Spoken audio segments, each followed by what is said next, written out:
What's up guys, welcome back to the channel, and today I'm going to show you a really easy one. This is how to do a cabin air filter in a 2014 Chevy Equinox.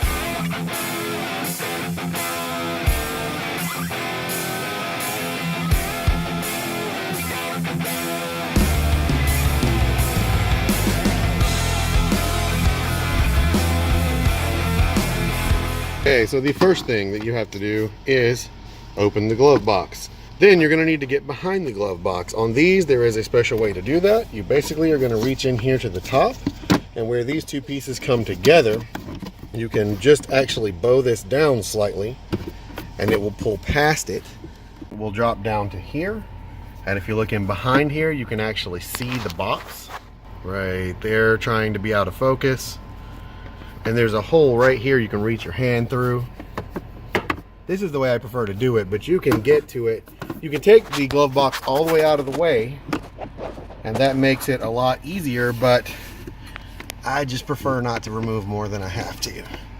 Then there are two clips right here at the bottom of this box, like this one. You're going to push up and pull out. Then once you open this door, you're just going to grab the filter and just pull it straight out like this, and pull it out. Once you've done that, you're just going to slide the new filter back in. You're going to take this door, push it shut until it snaps on both sides. Then you can just push the little piece here down and back up, which will make it catch again.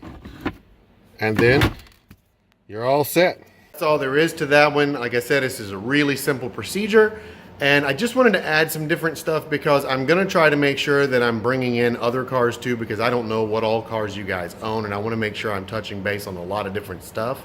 But also, this procedure is pretty much the same for most vehicles with cabin air filters, at least most fairly new ones. I know most Hondas and Toyotas are almost exactly the same procedure with a couple little minor variations. So this will work for almost everything. But anyway, I'm out of here. Smash like on this video, subscribe to my channel if you're new, and hit the bell icon, and I will see you guys in the next video. Thank you so much, and peace.